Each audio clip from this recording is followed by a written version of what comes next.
Assalamualaikum warahmatullahi wabarakatuh. Selamat datang di channel Mutiara Kehidupan, channel yang menyajikan kisah-kisah menarik dan juga menginspirasi. Kali ini kami akan membawakan sebuah cerita yang berjudul Curiga tiap kali diantar makanan cuma julurkan tangan. Saat didobrak, semua ketakutan melihatnya. Kisah nyata ini benar-benar terjadi pada Desember 1989 silam di kedai kopi Chow, atau mungkin untuk istilah kerennya Cafe Chow di era sekarang yang terletak di Hong Kong. Kedai ini sehari-hari menjual egg over rice Cantonese dan makanan umum semacam toast egg tart, tentu saja termasuk paket pesan antar. Di sekitar kafe tersebut cukup banyak kawasan pemukiman berupa villa, tapi sepi dan sunyi.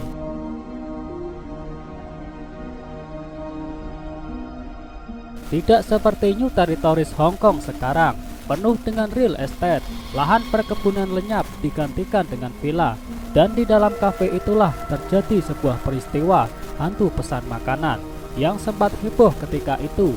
Dan satu-satunya peristiwa supranatural yang diam-diam diakui pemerintah Hong Kong saat itu.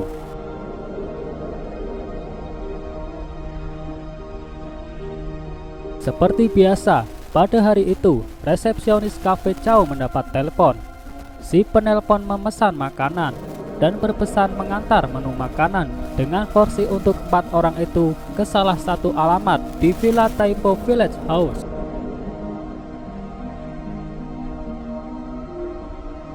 Tak lama setelah menyiapkan paket pesanan itu, pelayan kafe lalu mengantar dengan sepeda motor ke alamat yang disebutkan.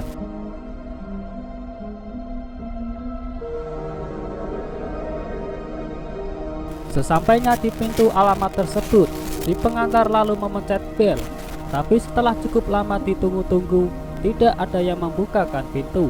Kemudian ia pencet bel lagi sambil berteriak, "Paket makanan!"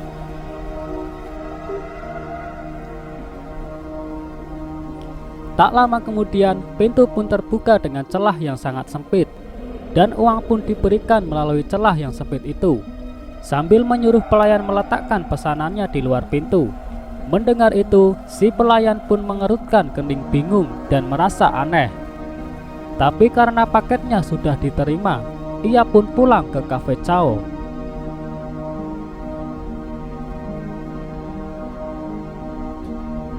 Malamnya saat tutup kafe dan bos menghitung pemasukan satu hari itu, tiba-tiba ia melihat setumpuk uang kertas untuk orang mati di dalam lacinya.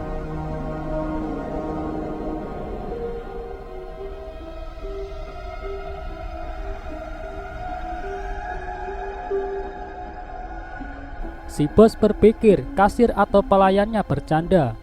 Lalu ia memanggil kedua pegawainya. Saat itu tidak ada yang tahu apa yang terjadi. Menurut pengakuan pelayan yang berbicara dengan polisi, bahwa kalaupun ia yang mengambil uang itu, juga tak mungkin meletakkan uang kertas orang mati di dalam laci.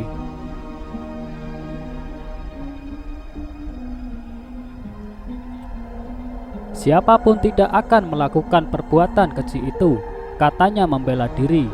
Dan karena tidak ditemukan titik temu, kasus itu pun menjadi menggantung dan hilang begitu saja.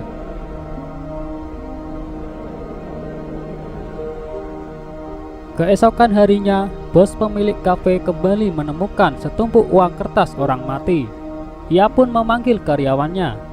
Ternyata pada hari itu ada yang menelepon ke kafe, memesan menu makanan dari pelanggan yang sama, seperti sebelumnya, yang menyuruh si pelayan meletakkan paket pesanannya di depan pintu. Kemudian ia membayar uangnya melalui celah pintu.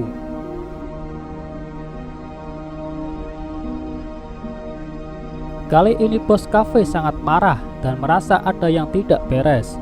Kemudian berpesan kepada seluruh karyawannya, jika menerima telepon dan disuruh antar lagi, biarlah dia sendiri yang mengantarnya.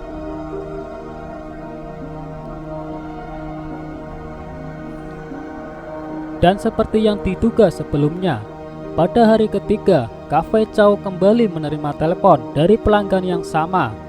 Kali ini si penelepon minta diantar paket nasi tepung, daging sapi, daging panggang, dan sebagainya.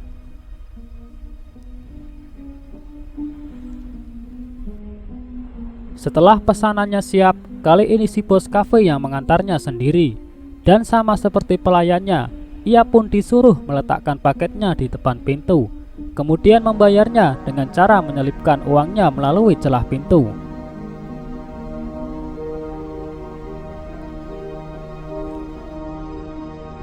Karena penasaran, bos pemilik kafe ini lalu diam-diam ingin melihat sosok seperti apa orang misterius yang selalu membayar melalui celah pintu ini. Akan tetapi, si bos kafe tidak bisa melihatnya dengan jelas. Tetapi setelah merenung sejenak, ia pun tidak peduli lagi. Yang penting uang asli dalam penglihatannya sudah diterima.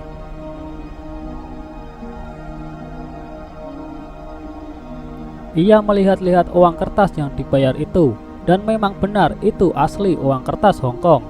Tak lama kemudian ia pun pulang ke kafenya.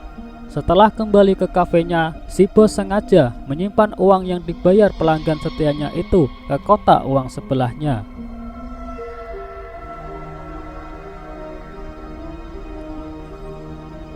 Saat malam ketika kafe tutup, ia pun menghitung pendapatannya hari itu. Ketika selesai menghitung, semua uang di laci yang sama itu tidak bermasalah. Tapi uang di laci sebelah berubah menjadi uang kertas untuk orang mati. Dan uang-uang ini dia sendiri yang menerimanya dari pelanggannya yang sama.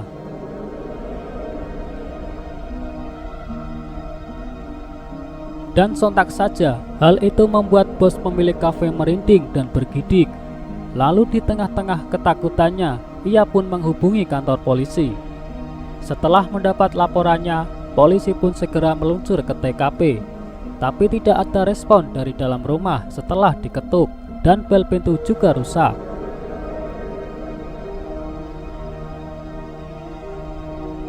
Karena tidak ada respon, petugas kemudian mendobrak pintu. Tapi mereka terkejut begitu melihat 4 sosok mayat berbaring di lantai.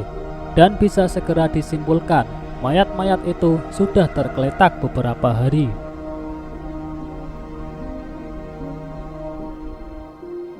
Polisi pun segera menutup tempat itu, melakukan penyelidikan, dan ketika menanyakan ke tetangga, polisi juga dibuat bingung karena para tetangganya sama sekali tidak tahu ada orang yang meninggal di sebelah.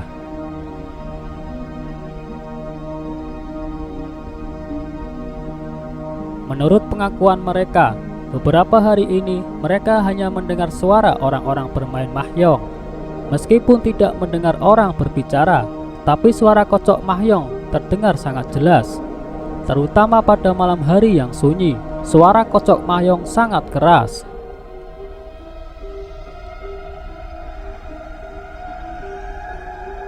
Polisi kemudian melakukan otopsi dan analisis teknis, dan menyimpulkan waktu kematian sudah lebih dari 1 minggu. Peristiwa yang luar biasa ini membuat tim forensik pun tercengang. Pasalnya, di dalam perut si mati ditemukan makanan segar dengan waktu pencernaan tidak lebih 1-2 hari. Makanan itu terdiri dari daging sapi, bihun, daging panggang, dan ini mustahil terjadi dalam sejarah otopsi forensik.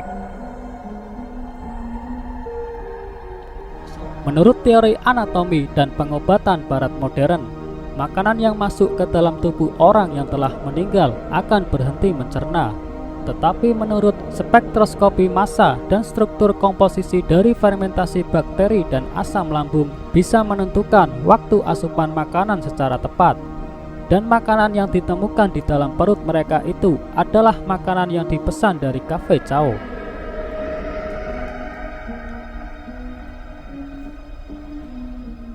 Jika hasil dari analisis teknis ini masih tidak cukup menakjubkan, bukti yang diambil polisi dari Cafe Chow, yakni uang kertas untuk si mati, ditemukan selain sidik jari pelayan dan bos pemilik kafe.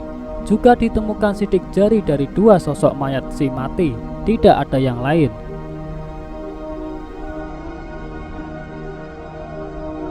1. fakta-fakta dan hasil penjelasan ilmiah tidak sesuai. Tapi jika dikatakan tidak aneh, juga tidak bisa dibenarkan, karena ada fakta otentik, tapi tidak sesuai dengan penjelasan ilmiah. Tak lama kemudian, peristiwa itu pun diberitakan oleh berbagai media utama di Hong Kong.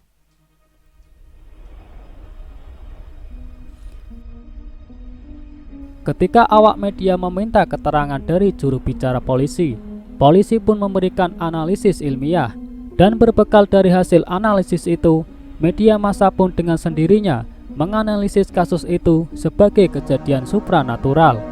Sementara pihak polisi hanya diam, juga tidak membantahnya.